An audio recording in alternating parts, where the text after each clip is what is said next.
আসসালামু আলাইকুম। আজকে গিয়েছিলাম খুলনার কেসিসি সন্ধ্যা বাজারে মাছ কিনতে এবং বাজার করতে। অনেক বড় বড় মাছ পেয়েছি আজকে।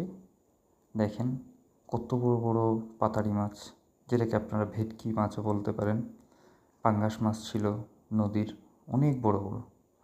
তবে এগুলো কিনি নাই, কিনেছি একটা কাতলা মাছ, অনেক বড় একটা কাতলা মাছ, প্রায় 7 থেকে 7.5 কেজি ওজনের মতন ছিল।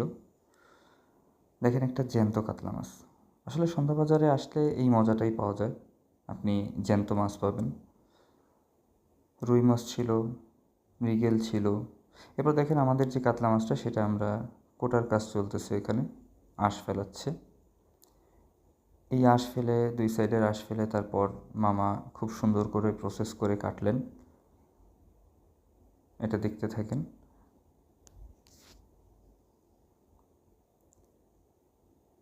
মাছটা দিয়ে দিল ছোটো ভাইটা মামার কাছে কাটার জন্য। আসলে এত বড় একটা মাছ কেটে উঠতে আমার অনেক কষ্ট হচ্ছিল। তো এই কথা বলছিলাম যে মামা কষ্ট হচ্ছে কি না। শত কষ্টের পরেও এটাই তাদের দৈনিক যে কাজটা থাকে, তারা এটা করেই তাদের জীবিকা নির্বাহ করে। আজকের একদম তাজা একটা কাতলা মাছ কিনলাম।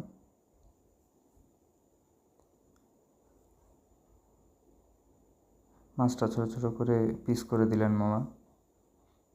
অনেক সুন্দর হয়েছে মাছের পিসগুলা। আপনারা যারা জ্যান্ত মাছ বা এরকম বড় কোনো মাছ কিনতে চান, আপনারা খুলনার কেসিসি মার্কেটের সন্ধ্যা বাজারটায় চলে আসবেন। এখানে আপনারা তাজা শাকসবজি এবং এরকম বড় বড় জ্যান্ত মাছ পাবেন। আপনারা এই মাছগুলো খেতে আসলেও অনেক সুস্বাদু। জ্যান্ত মাছের আলাদা একটা টেস্ট থাকে।